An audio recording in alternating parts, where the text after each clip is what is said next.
We want to get it approved as quickly as we possibly can. I know that my injuries were not in the report, and I had 30 adverse events.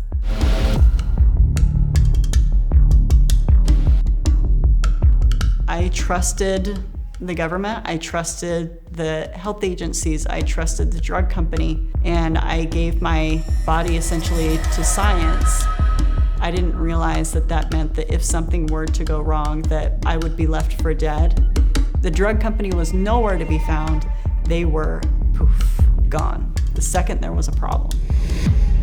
She's in a wheelchair. She's got a feeding tube. Take this out. She couldn't feel from her lower waist down. And at that point, she couldn't walk anymore. She literally couldn't move her legs. People need to hear that this trial data is corrupted. I wanted people to be aware of the way that these clinical trials are being run. We were shocked to learn there were more serious adverse events in the vaccine group.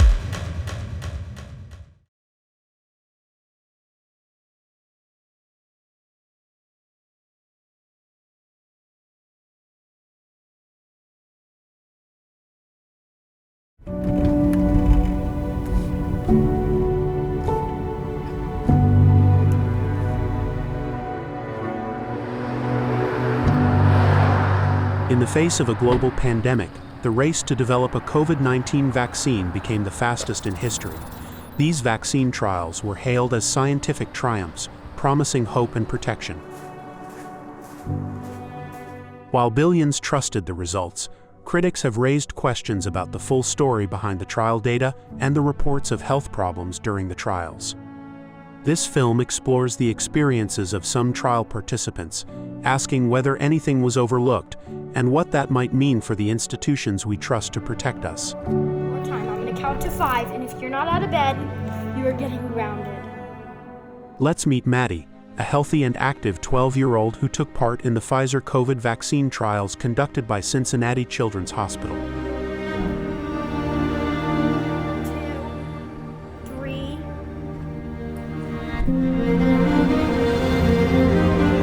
Pfizer among the first to announce that they are expanding their COVID-19 vaccine trials to include children ages 12 and up. What was meant to be a quick vaccine trial process resulted in long-lasting health challenges for Maddie. We are pro-vaccine and pro-science, which is why we agreed to let Maddie and her 2 older brothers volunteer for the trial. Before Maddie got her final dose of the vaccine, she was a healthy 12-year-old who got straight A's and had lots of friends. She had a life. She was energetic. She was not like this. Although she does still have lots of friends. Upon receiving the second shot, Maddie immediately felt pain at the injection site. And over the next 24 hours, she developed severe abdominal and chest pain. And the way she described the chest pain, and I quote, "It feels like my heart is being ripped out through my neck."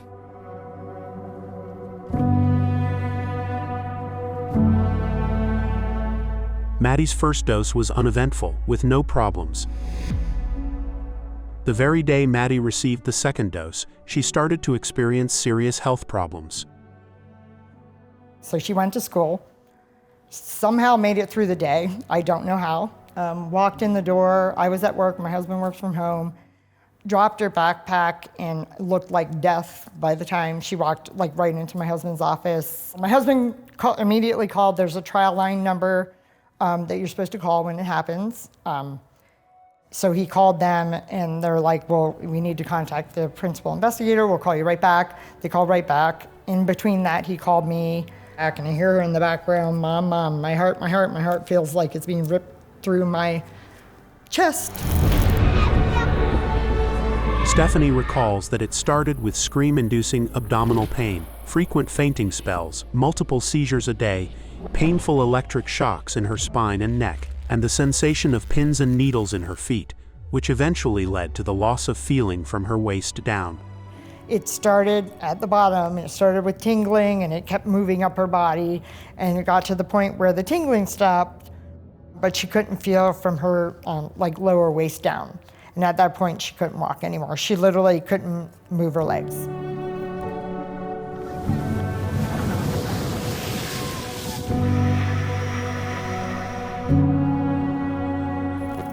Once a healthy, active child, she now navigates the world from a wheelchair. They put an NG tube in for the being unable to swallow. Today, she still can't walk. She also lost control of her neck, so her neck would go backwards.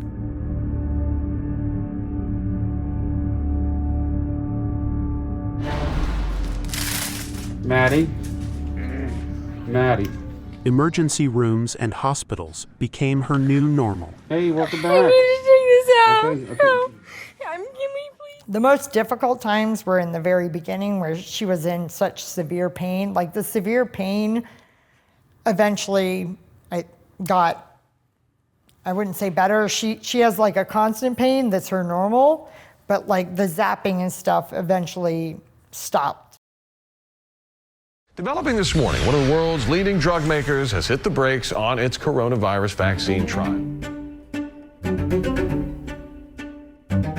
Another COVID vaccine manufacturer, AstraZeneca, faced several precautionary trial pauses over safety concerns. Even a single case of an unexpected illness is sufficient to require a clinical hold for the trial in multiple countries. I have extensive experience in drug safety. I've led 24 day safety monitoring boards and randomized trials. In one case like Maddie's, the entire program should have been halted. We should have had a complete review. She should have had detailed testing, and the program should never have been restarted unless there was assurances that that would not happen again.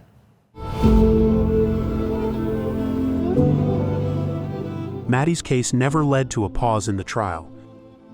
Doctors ran tests but found no connection to the vaccine. The doctors that have seen her so far have not found something where they thought was research related, is what they all were telling me. According to the trial team, Maddie was diagnosed with functional neurological disorder due to fluctuating test and motor exam results. The Daguerre family believes that other potential causes weren't fully explored. They put her diagnosis of functional neurologic disorder on April 8th. That was a day before they submitted the EUA, the emergency approval, to the government here. She was in the hospital when that happened. With no proven link to the vaccine, the trial contract didn't cover Maddie's medical costs. We had to get lawyers involved for them to even pay for the medical bills from their hospital, from their trial.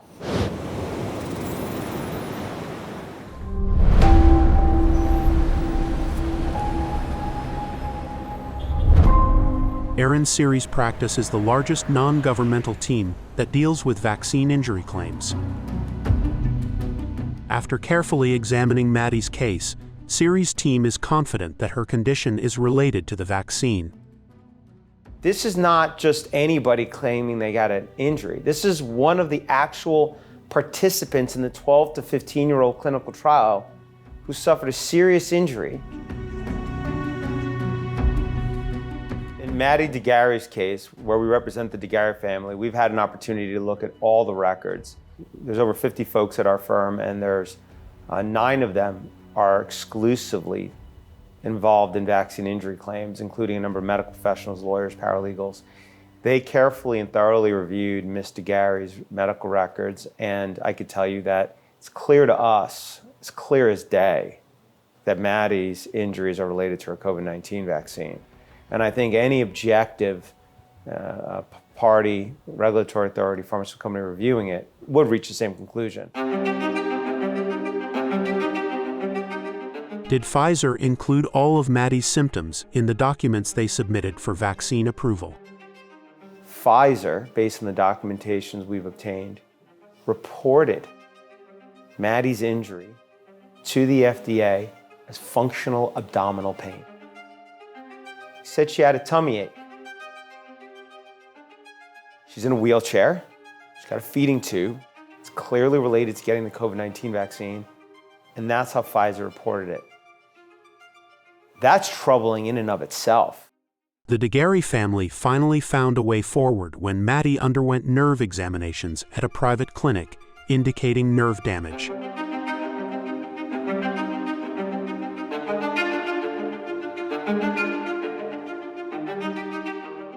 Maddie's parents have tirelessly reached out to health agencies pleading for help.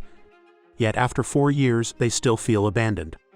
They feel that both the company and health agencies have failed to provide meaningful support or offer solutions to Maddie's ongoing struggle. Stephanie knows other trial participants who reported serious health problems. There's other similar stories. Gustavo with the Pfizer.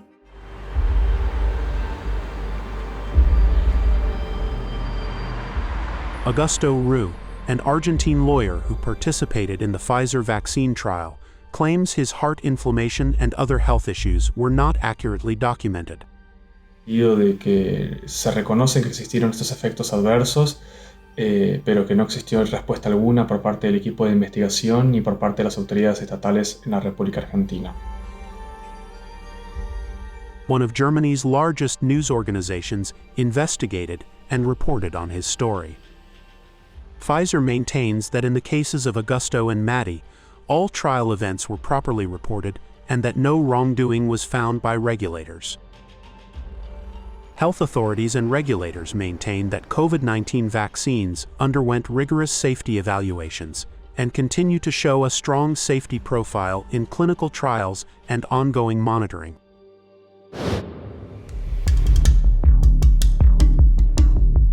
These trial participants are questioning why their post-vaccine health issues were never publicly acknowledged. In the vaccine trial study report, serious adverse event cases are flagged. These participants say theirs were not. I know that my injuries were not in the report, and I had 30 adverse events.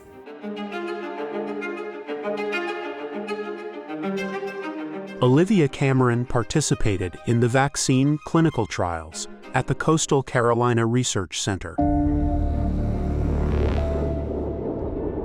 Following the second shot, Olivia faced a nightmare of devastating health problems that made her life unbearable. Among the long list of symptoms were excruciating nerve pain, severe neurological problems reminiscent of dementia, stuttering, and a feeling of being off balance. And I was really, really scared. And I just kept telling my son I was sorry, because I thought that I was going to be paralyzed or I was going to have permanent brain damage. I couldn't even read. Like, I could read the words, okay, but I don't know what they're saying. It was really tough. That was one particular day was really hard where I was in so much pain, I didn't want to be in my body anymore. Like, I just wanted to exist as like a brain in a jar because I was in so much pain. And I really felt like if I was to move like this, that I was going to be paralyzed.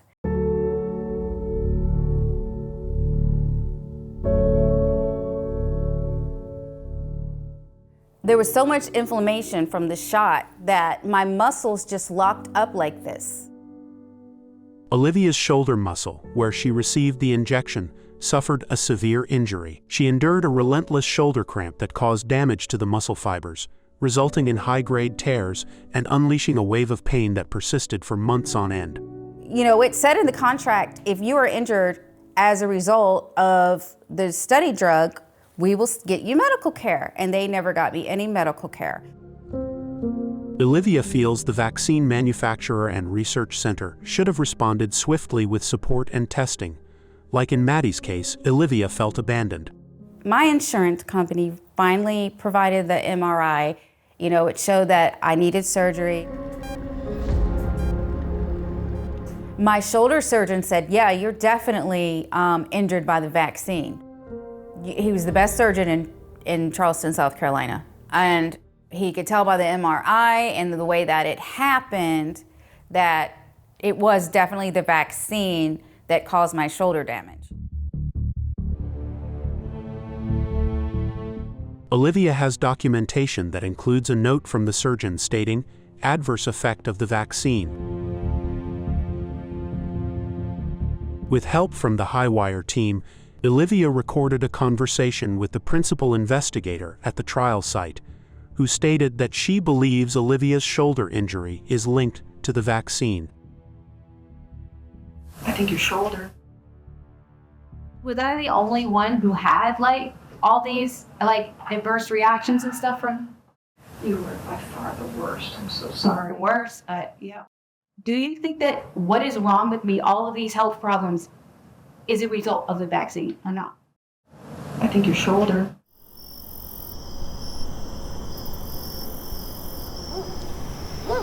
Olivia is a recovered cancer patient, but after receiving the vaccine, her lymph nodes in the arm where she got the shot became severely swollen. They were suspicious of lymphoma because, all of a sudden, you got these lymph nodes swelling up. According to Olivia, because the biopsy showed her lymph nodes appeared unusually melted, she suspects her lymphoma may have been triggered by the vaccine. The very old doctor, he said that it started here. The vax arm is the one that said definitely T-cell lymphoma, and the surgeon said he never saw lymph nodes like that before. The color and the way that they were just like melted together. There is no proven medical connection between Olivia's lymphoma and the vaccine, nor is it listed among FDA side effects.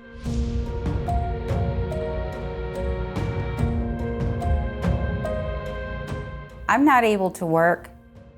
That's it. I'm permanently disabled. Olivia feels that the trial site did not fully investigate her case, which makes it difficult for her to establish a definitive link between all her health issues and the vaccine. Regulators stated that clinical trials demonstrated that serious adverse events were very rare and that the benefits clearly outweighed the risk. The FDA has just authorized a second coronavirus vaccine for emergency use. This is the first product for Moderna to get on the market and a brand new technology.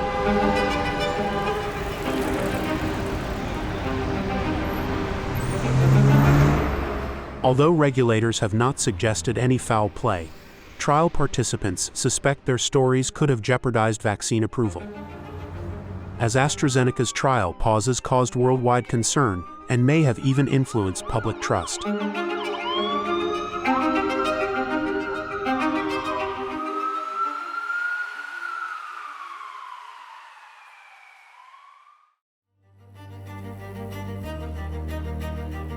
The most anticipated event of the pandemic was the approval of the first COVID vaccines.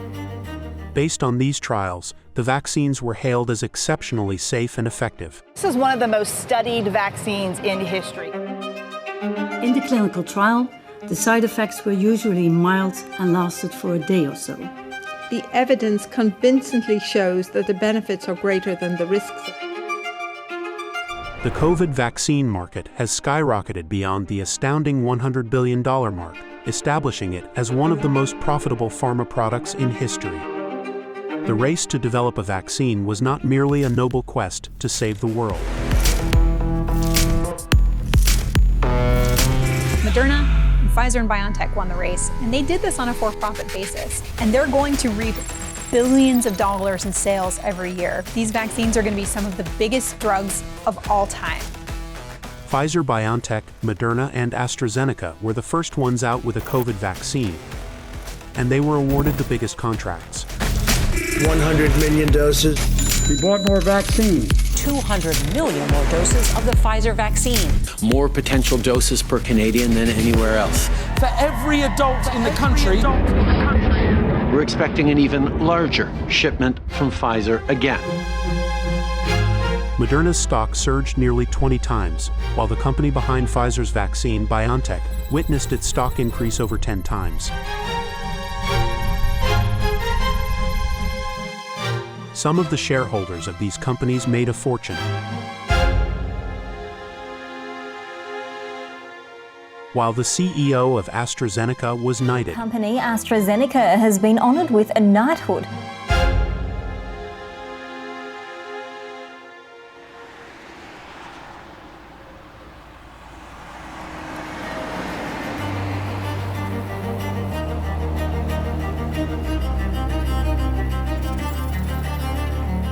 The AstraZeneca vaccine showed promising results after trials in the U.S. There had been some reports about the vaccine linked to blood clots in Europe. As a staunch supporter of science and vaccines, Brianne participated in the AstraZeneca vaccine trial in Utah at Velocity Clinical Research. She volunteered for a clinical trial. The reality is I am in pain every second of every day. Now, you have suffered greatly over the past few years. I've got to be totally honest with you. I mean, it almost put me 6 feet under. You've been in the Daily Mail in the UK, you've been on Bloomberg internationally, so your story is getting out now.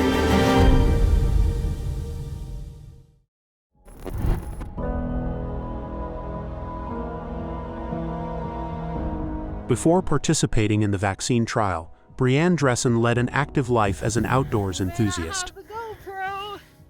She worked as a preschool teacher and her husband as a biochemist. Together, they have 2 children.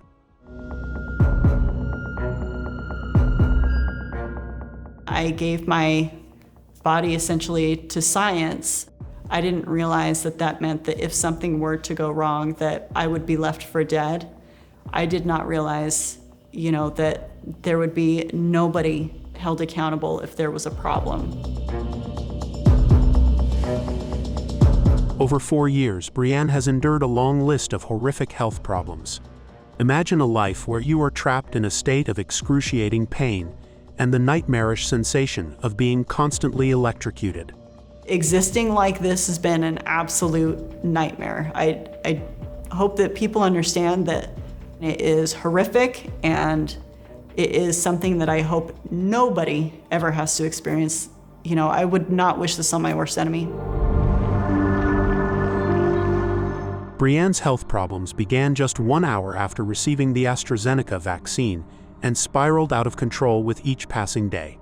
2.5 weeks into it, I landed in the hospital for the 4th time, and my legs were not working. I was incontinent. I remembered crying because my legs stopped working, and I knew something was terribly wrong. I was holed up in my room 24/7 because the lights were so just overbearing. The sound was overbearing. The sound of running water was too much for my ears. My son would come into my room to try to comfort me. He was 8 years old at the time. And even just the touch of his little hand, it felt like it was cactus, like I was just being stabbed with cactus. It was this burning, prickling sensation. And so I just remember pushing him away and, asking him to go away. And I'll always be haunted by his little face, just not sure why he could not be there, even next to his mom. And it felt like I was being electrocuted 24/7. There was no rest, there was no break. I remember waking up every morning and just being greeted by this horrific electric shock that just keeps going all the time, and just remembering to just breathe. And so I would wake up and just breathe. All right, we're gonna breathe for 2 minutes. Okay, and then the 2 minutes will be up. Okay, this is still a nightmare. All right, I'm gonna breathe for 2 more minutes.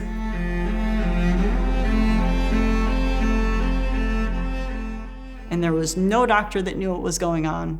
The test clinic was very frustrated with the drug company. They were very confused. They couldn't understand why the drug company wasn't calling us.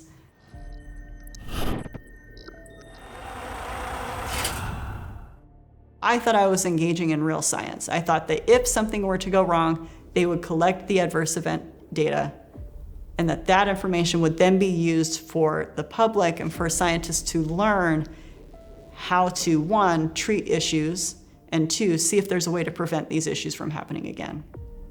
None of that happened. The whole purpose of science is to collect the data, whether it's convenient or not. It's not just to collect the convenient data. If you collect only the convenient data, then it's not real science. Just as with Maddie and Olivia, Brianne's case is not specifically identified or examined in the study report. So while I was holed up in the hospital, the drug company called and they said, you've had an adverse reaction to the vaccine. We're going to advise you to forego getting the second shot. In the clinical trial report that they are displaying to the public, it states specifically that the patients chose to forego getting the second dose, which is totally not the truth in my case. They told me not to get it.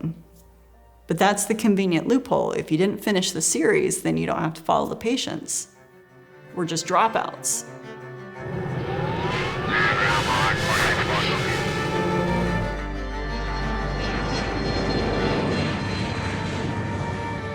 Thanks to her husband's efforts, Brianne was recruited for a research study by the National Institutes of Health.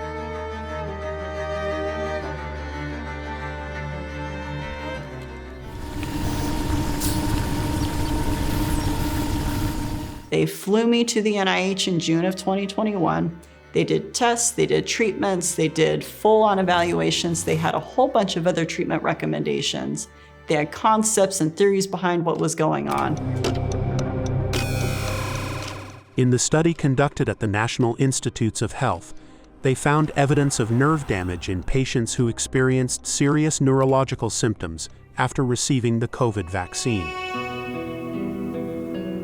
They examined 23 patients to determine whether their neurological symptoms were linked to vaccine-related nerve damage, using tests like nerve exams, skin biopsies, and neurological evaluations.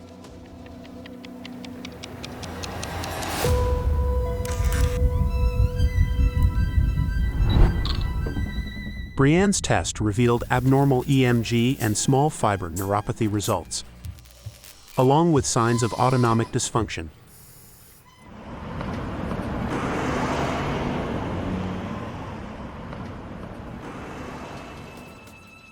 NIH doctors diagnosed her with post-vaccine neuropathy and severe POTS, a condition causing heart dysregulation. Yes, we had COVID vaccine injuries on our medical charts from the NIH. Later, Brianne received a diagnosis that was even more specific, indicating CIDP and small fiber neuropathy.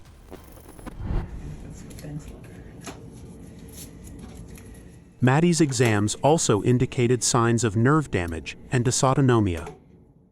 So she was diagnosed with chronic inflammatory demyelinating polyneuropathy, so it's CIDP. So basically what happened is her body, whenever she got the vaccine, it overreacted, and rather than just attacking the virus, it attacked her nerves. Viruses and vaccines carry the risk of triggering dysregulation of the immune system, potentially leading to the development of autoimmunity, where our body starts to attack itself as the enemy. Could this explain symptoms like those seen in Maddie, Olivia, and Brianne? In some cases, our confused immune system can specifically target our nerve fibers, leading to overwhelming pain, tingling, loss of feeling, brain fog, and many more symptoms.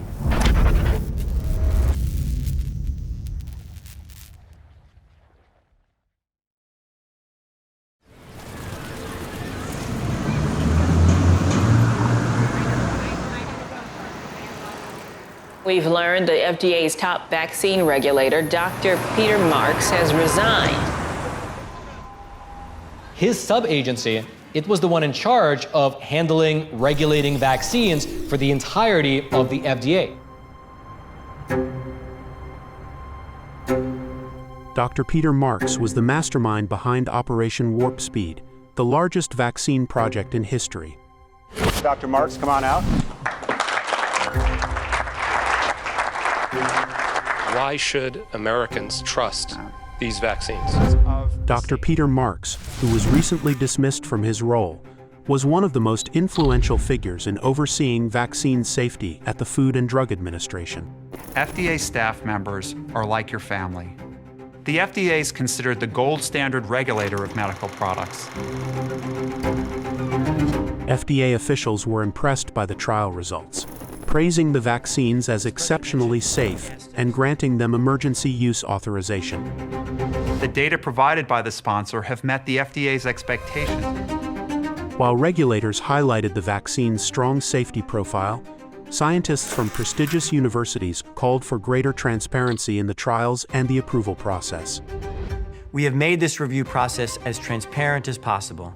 Nothing's being hidden. It's all open and transparent. While promising full transparency, the FDA requested a 75-year delay in releasing the complete Pfizer data, citing a lack of resources. A judge in Texas has ruled that the FDA cannot take 75 years to release data about the COVID-19 vaccines.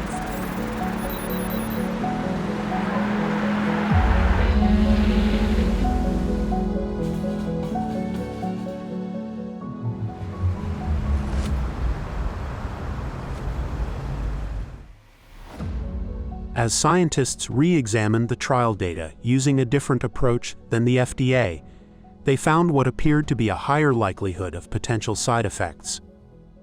My name's Dr. Joseph Freeman. I'm an emergency physician and a clinical scientist. I specialize in harm-benefit analysis. Nearly all medical interventions also cause harm. So what we do typically with this is we try to compare them side by side. Do the benefits outweigh the harms, or do the harms outweigh the benefits? Joseph Freeman and his colleagues conducted a reanalysis of the COVID vaccine trials, uncovering what appear to be risk signals associated with the mRNA vaccines. In our reanalysis of the original clinical trial, we were shocked to learn that within the Pfizer trial, there were more serious adverse events in the vaccine group. There was 36% more, which amounts to a 1 for every 555 people experienced an additional serious adverse event. And we found that the vaccines in the clinical trials themselves appeared to be at least 2 to 4 times more likely to cause a serious adverse event than to prevent hospitalization.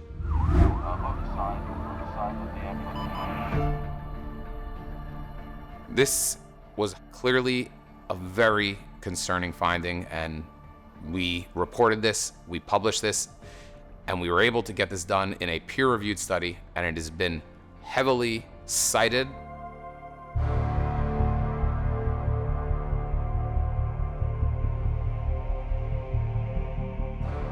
With billions vaccinated, millions reported health issues shortly after vaccination, including serious cases like blood clots, hospitalizations, and neurological symptoms. Many affected individuals now feel desperate, as regulators have ruled that nearly all cases are coincidental and not caused by the vaccine. Critics argue that the current system struggles to detect rare side effects and establish a clear link to the vaccine.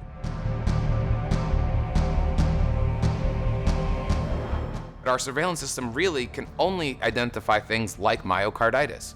Our system can identify huge relative increases, like a 500% increase. Our surveillance system is unable to consistently identify harms that are happening at a 40%, 50% increase, which sounds terrible. And we have a serious problem if this vaccine is increasing heart attacks, strokes, or blood clots in the lungs, because they happen so commonly in the normal population, and they increase them just by even 20%. We are talking about tens of thousands, maybe hundreds of thousands, maybe millions of people who are going to experience these awful events unnecessarily, and our surveillance system will totally be unable to identify them.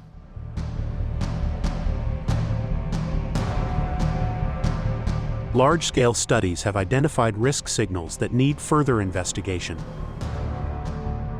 Some studies have found new risk signals linked to very specific health conditions, but research is very limited.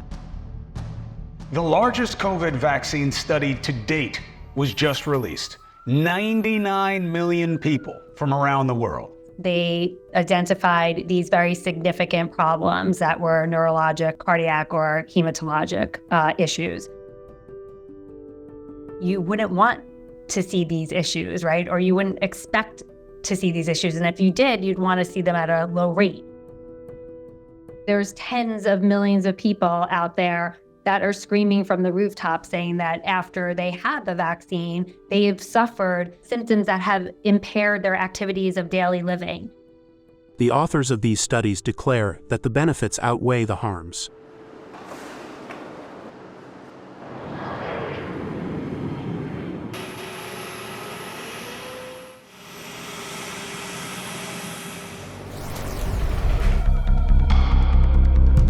We should be vaccinating as many people as you possibly can.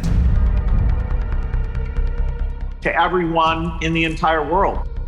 Vaccine Super site opens today at Yankee Stadium.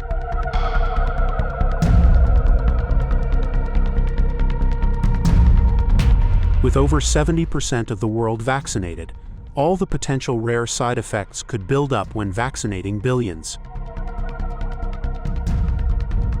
So, a specific side effect could mean thousands of real cases globally without drawing much attention.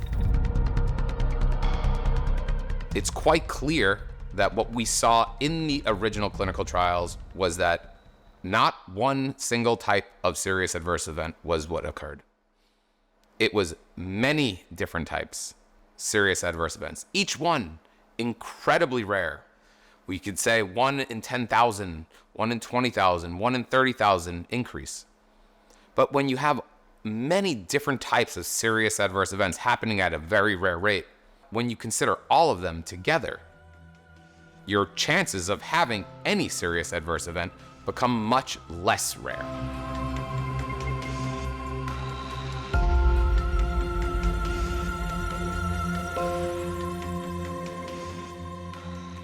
These rare side effects might go unreported, as doctors across the world don't believe the sufferers. This can lead to challenges in receiving proper care and support from the medical community. So the experiences of the COVID vaccine injured, there's a lot of things that are very similar, right? You know, everybody goes to the doctor, everybody's been gaslit. The hesitancy on the government agencies to acknowledge this is also something that's similar across the globe.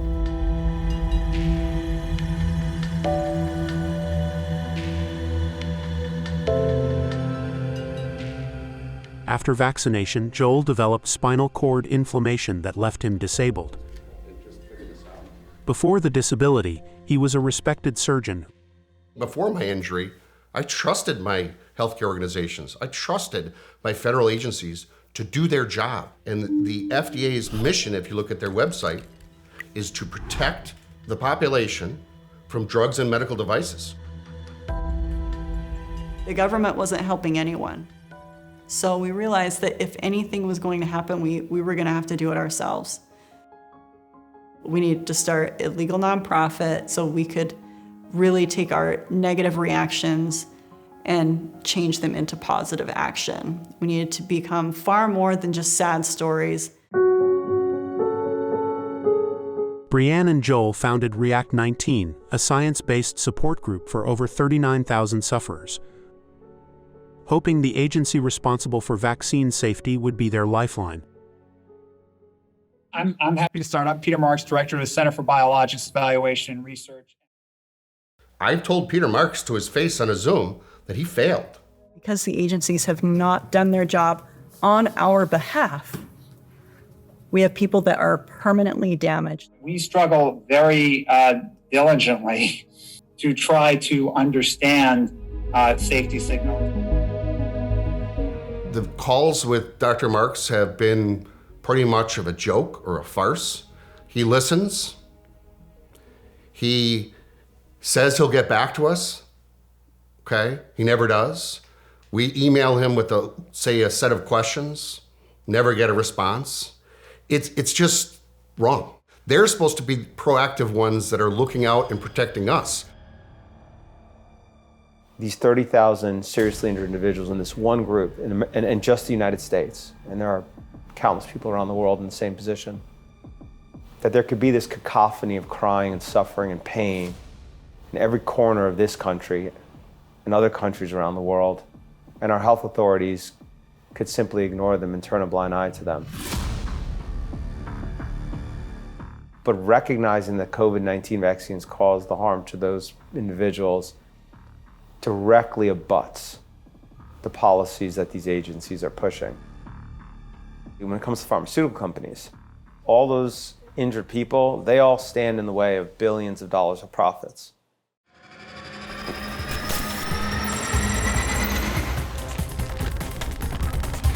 Drug safety advocates have long expressed concerns that the pharmaceutical industry wields too much power over the FDA's assessment of drug safety. These fears were renewed when FDA Director Stephen Hahn approved the COVID vaccines and then went to work at a company that helped launch the vaccine maker, Moderna. Pfizer hired a former FDA director as its new chief medical officer.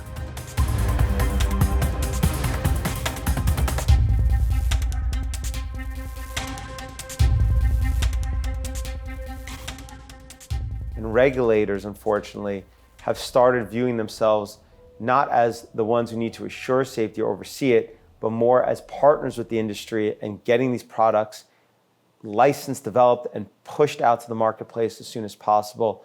To see that in action, one need go no further than looking recently at the FDA's homepage. What you're going to see is basically an ad for the bivalent COVID-19 vaccine. The head of its vaccine division, biologics division, Dr. Peter Marks, literally put out videos promoting this vaccine to the public, telling everybody they should get it. Vaccines are safe and serious side effects are rare. Seriously consider getting vaccinated if you're eligible. Getting a bivalent vaccine booster dose is critical. The FDA is there to license the vaccine, to review the data and ensure it's safe and effective. It has no role in promoting the vaccine. It's not its job. But it is so far gone from its regulatory role.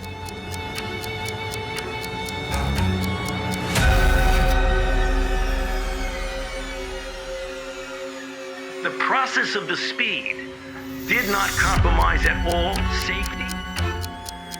As COVID vaccines were fast-tracked at unprecedented speed, the FDA's inspections of trial sites became more crucial than ever. Instead of tightening inspections on trial sites, the agency visited just 9 out of 153 Pfizer sites and 10 out of 99 Moderna sites. So for an emergency use authorization, we are not required to do the type of site inspections that we would for a biologics license application and a fully approved vaccine. Clinical trial is not conducted by the FDA or by some independent agency or department. It's conducted by the pharmaceutical company seeking licensure. Pfizer conducts its own clinical trial, hires and pays principal investigators and others.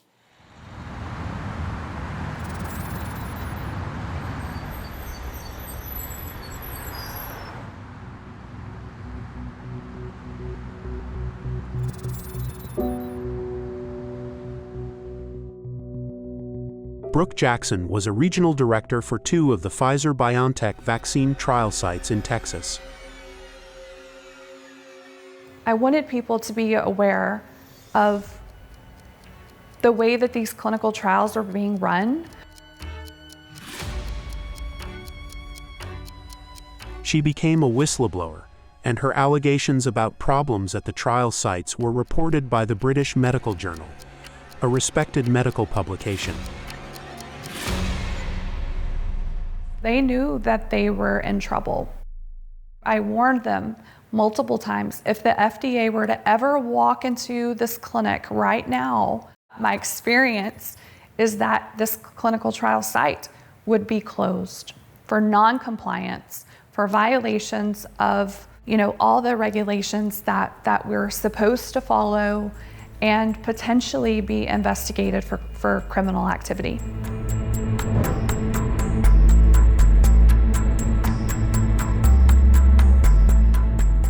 We had so many adverse events that needed to be reported that we just could not answer all of them. We were getting complaints directly from Pfizer wanting to know why patients were calling them, stating that they were unable to get a hold of the clinical trial site.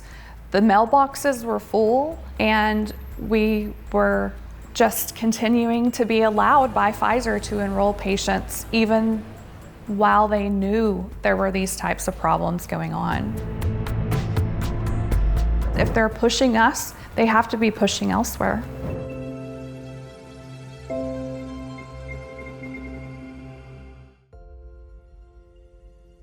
Everything that I saw, the fabrication of data, the falsification of data, the sloppiness in the way that they practiced medicine and in clinical trials, for a sponsor to allow it to continue so that they can bring a product to market first was just such an eye-opening experience.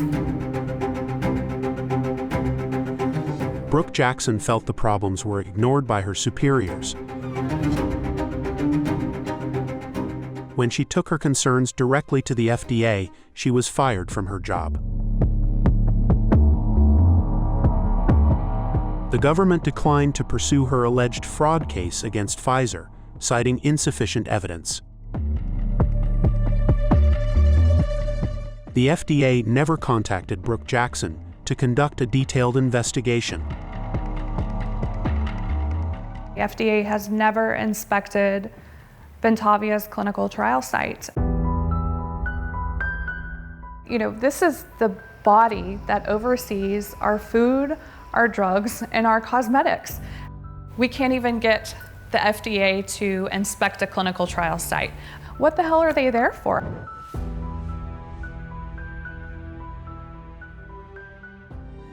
Please.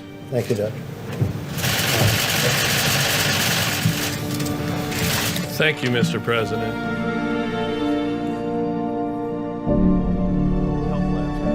They can make the judgment on how they want. During the pandemic, Dr. Robert Redfield held one of the world's highest-ranking health authority positions as director of the CDC, the very agency responsible for overseeing vaccine safety. The former CDC director has been a strong advocate for COVID vaccination, but he also acknowledges that vaccine injuries have consistently been downplayed and underreported. There was not appropriate transparency from the beginning about the potential side effects of these vaccines. There was inappropriate decisions by some to try to under-report any side effects because they argued that would make the public less likely to get vaccinated. I do think one of the greatest mistakes that was made, of course, was mandating these vaccines. They should have never been mandated. It should have been open to personal choice. They don't prevent infection. They do have side effects.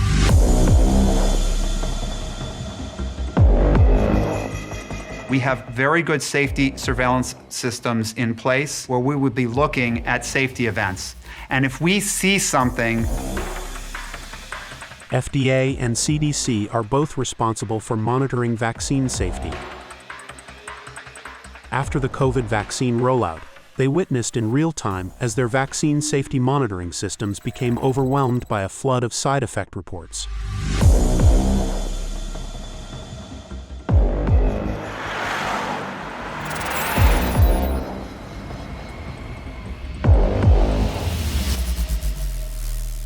Peter Marks, one of the heads of the FDA, testified that the agency was blindsided by the massive increase in reports. Dr. Marks, was the government prepared for such an avalanche of reports to VAERS? We tried to be prepared for that, but the avalanche of reports was tremendous, and it again required retasking people on the fly. Here's the current VAERS report, the COVID vaccines, over 37,000 deaths. Today, by the way, 24% of those deaths reported are occurring on the day of vaccination within 2 days. I mean, total number of adverse events reported 1.6 million.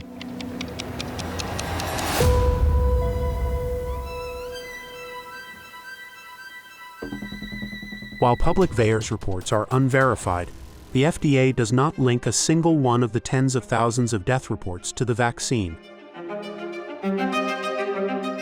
In 2021, following the COVID vaccine rollout, reports soared to over 1 million, with 1 in 5 categorized as serious.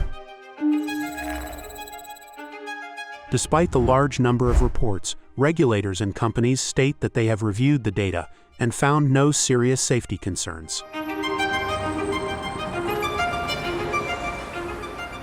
Pfizer, after rolling out the vaccine, realized they need to hire over another 1,000 individuals to just be able to have the support they needed to process all of the injury reports.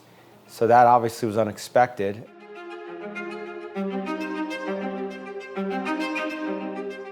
The British Medical Journal investigated whether the vaccine safety monitoring system VAERS is broken. Overwhelmed by the reports, did the VAERS team even grasp whether these vaccines were seriously harming the public? According to the BMJ investigation, VAERS reviewers did not follow up on all the serious side effect reports. If you want to make it a true objective database, you have to get follow-up. You have to get verification of the injury. Despite Joel reporting his serious health problems, he was never contacted by VAERS clinical reviewers, and as a result, he is missing from the adverse event statistics. Since my injury, how many people have called me to find out how I'm doing? 0. If you look at VAERS, I'm listed as not serious. Okay, I'm disabled, I have a spinal cord injury, I have dysautonomia. Okay, I'm listed as not serious because I wasn't hospitalized and I didn't die.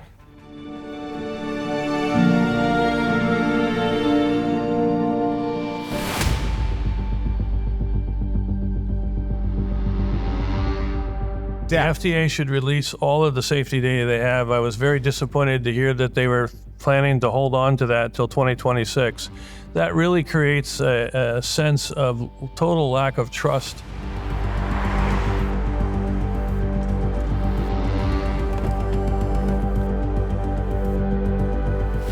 Health agencies have been slow to release crucial information on vaccine safety, even fighting legal battles, making it difficult for scientists to evaluate the potential risks of these vaccines. Due to the work of Aaron Siri's legal team, health agencies have been required to disclose a lot of crucial COVID vaccine safety information.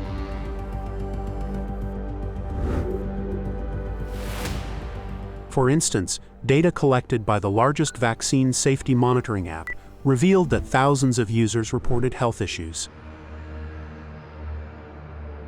What we saw was that in fact 7.7% of V-Safe users reporting needing medical care after a COVID-19 vaccine. And the CDC hid that data from the public for that entire period that we were demanding it. In fact, to today, the only way you would know that number is by looking at the raw data or going to, on the ICANN website, they created this V-Safe dashboard that lets you analyze and see the data in action. The V-Safe app includes a free-form field where users can describe any health issues they experience after vaccination. Some of the accounts describe hospital visits and heart problems. You can visit the ICANN website to explore all the reports, and by searching with keywords, you'll find thousands of reports mentioning irregular heart rate, chest pain, neurological issues, and more.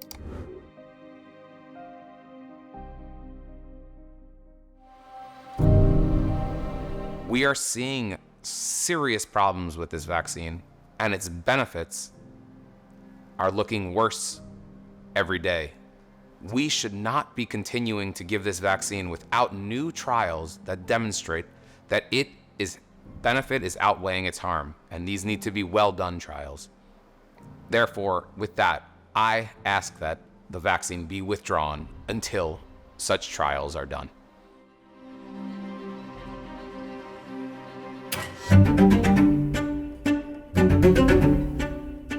we can reasonably quickly get to the herd immunity. It is widely acknowledged that COVID vaccines do not stop the spread of the virus. Unfortunately, that protection against infection, which is related to transmissibility, waned rather rapidly in a matter of months.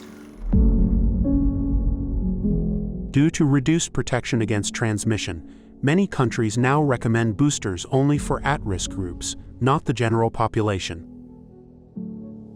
Western European countries, Australia, the World Health Organization, Scandinavian countries, all target high-risk groups. Just recently, the CDC recommended boosters for everyone, including infants. That guidance has now shifted to focus on those 65 and older and people with certain comorbidities. In the world, we have literally vaccinated millions and millions of totally healthy children. And again, this group of people, the young people, the children, even the college students, they don't need the shots.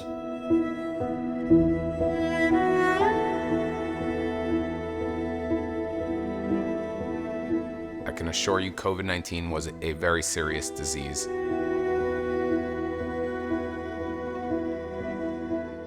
I worked in the emergency rooms throughout all of the COVID-19 surges from 2020 on, and I witnessed many people die from the disease.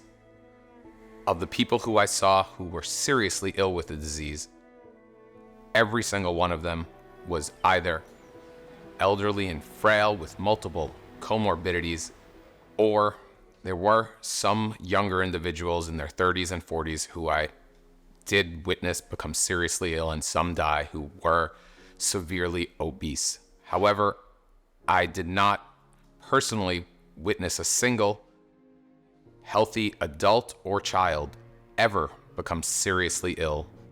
And I've spoken to many of the other emergency room physicians that are my friends and emergency nurses. And I have not found one who has observed such a situation of a healthy young adult or a child being seriously ill with COVID-19. Joseph's observations are supported by one of the largest studies showing that the actual risk of death from COVID-19 is quite low for healthy individuals, raising questions about mass vaccination. While it may have felt like the death rate was near 2%,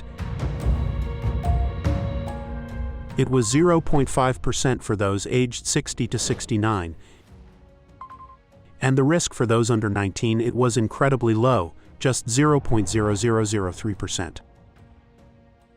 Now, to have a vaccine for this group of people who has such a rare risk of serious hospitalization is incredibly dangerous to not have perfect safety data. That means a small rate of harm, even a yet unknown rate, could easily outweigh the benefit. Millions of kids are about to get a COVID vaccination shot. We do want to be vaccinating the children. There's likely an association between these two vaccines and an increased risk of a rare heart condition for young people. We have had reports of this rare but mild myocarditis. While studies observe that post-vaccination myocarditis is very rare and most cases resolve without known complications, some research raises concerns about the potential for heart scarring and long-term risks. And it's very mild. Only about 2% have required any significant medical intervention. An Israeli study found that myocarditis occurred in about 1 in every 6,600 young males following vaccination.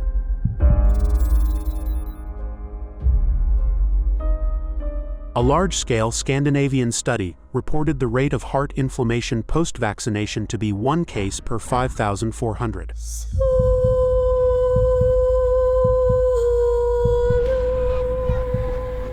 In a Thailand study, out of the 301 vaccinated children, 54 had abnormal ECG findings. 7 participants showed markers of clinical or subclinical heart inflammation, and one of those children required hospitalization.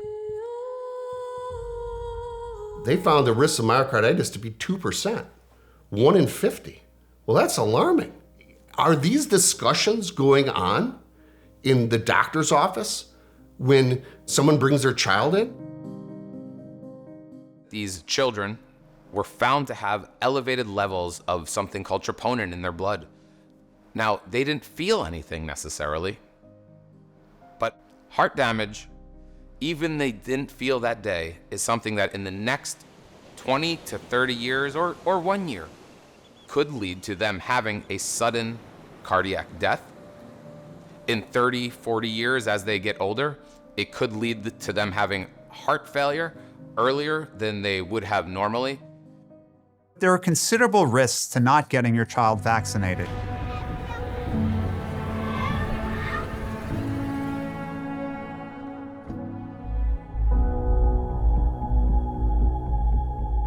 I decided to do the right thing and keep my son safe. This turned out to be the worst decision in my life. Suddenly my son was dead, and I was planning his funeral.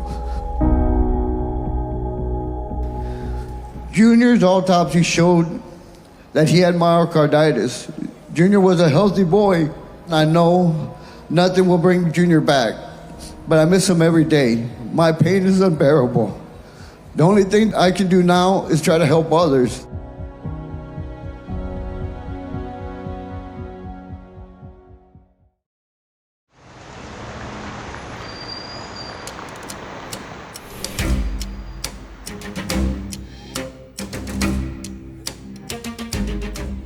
So the pharmaceutical companies are protected. We're not allowed to sue them. The government's own COVID vaccine compensation program has an extremely low payout rate. Let me put it this way. If I came to you and I said, hey, I got a business idea. Here's the idea. We're gonna make this product, this thing you inject into people. Wow, okay. Well, what about safety issues? Don't worry about it. You can't be sued for the injuries it causes. Okay, well, who the heck would take that product? Don't worry. The government's gonna mandate it. Wow, you mean guaranteed market? Yeah, they'll mandate it and why would they do that? Don't worry, they'll mandate it. Oh, okay. Well, but won't there still be a bunch of PR issues? Don't worry. Billions of taxpayer money will go to just repeating the mantra safe and effective over and over again, promoting your product through trusted voices. Safety is off the table, there's no doubt. It's safe. And they're safe and they're highly effective. They're safe and effective. They're safe. Safe. Extraordinarily safe. It's safe. It's the right thing to do. It's good for you. We have an extraordinary safety profile, probably unlike any we've seen with any vaccine in history. To everyone in the entire world. All Canadians to be vaccinated. As much as we can, as fast as we can. We can reasonably quickly get to the herd immunity. Get to the herd immunity. How could it be, right, that you'd have a product where you can't be sued for harm, you got a guaranteed market, they promote the product for you. It sounds unreal. So, and it should be unreal. It shouldn't exist. And the only product it exists for like this is for vaccines.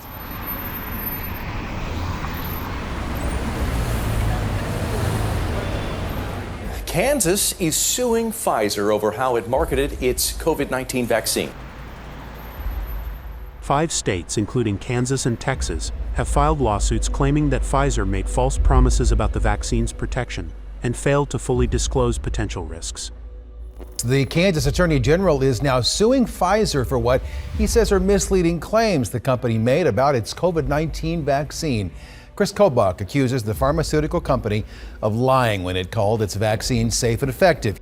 This lawsuit is simply about withholding, misleading, and deceiving the public. But even states may be unable to sue vaccine companies, as they've been granted broad immunity under the PrEP Act, which shields them from nearly all lawsuits.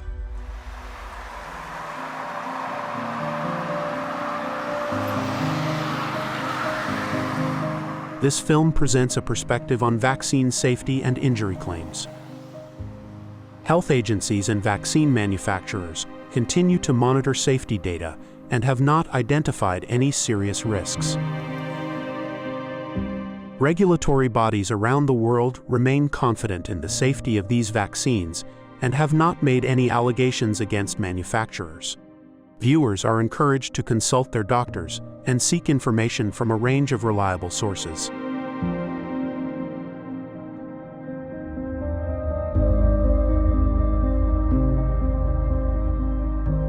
The post-vaccination patients and COVID long haulers share a tragic fate, both experiencing neglect and helplessness.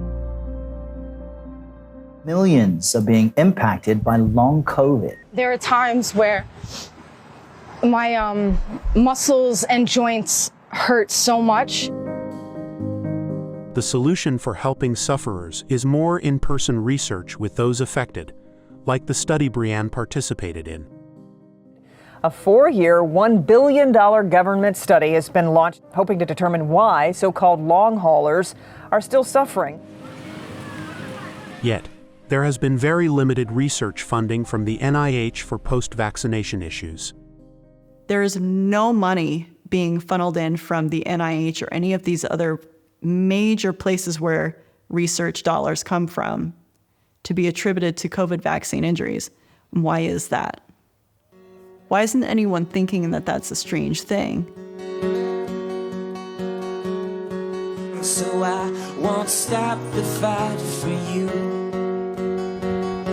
Yes, I will always fight for you. I will brave every attack, and I will not give up on you. I will always have your back. They go back to the FDA, the CDC, the medical establishment, the medical institutions that all pushed them, promoted to them to take that product. And they go back and say, hey, I did what you told me to do. I followed your advice. I've got this serious issue. I've got this really bad neuropathy. And the reaction often is one of disbelief, rejection. And these people go to them pleading, often crying, and they get no help from those same institutions.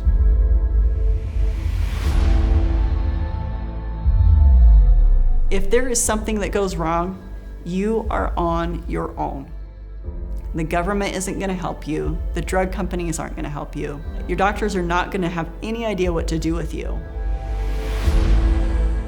The COVID vaccine injury group, React 19, has assisted numerous sufferers in navigating the health system.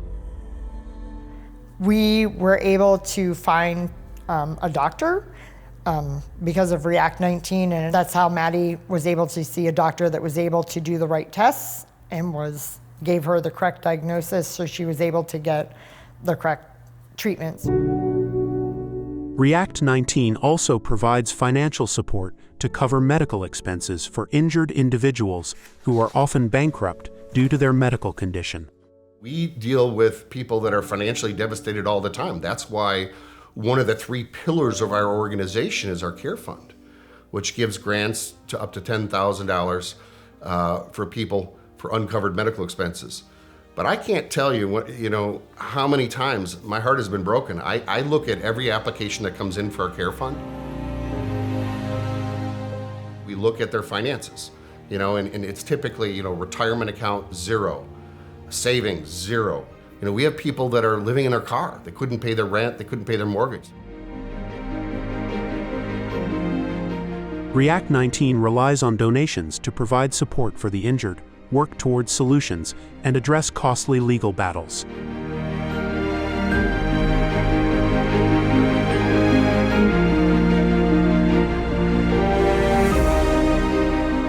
The community of people that are like me that I have learned and have connected with is the most beautiful community. I have a new family now. It's my injured family.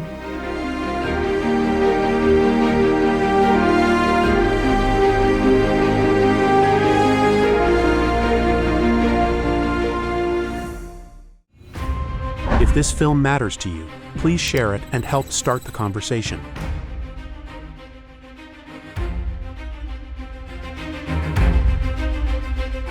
For official guidance, visit the website of your regulatory agency and consult with your healthcare provider.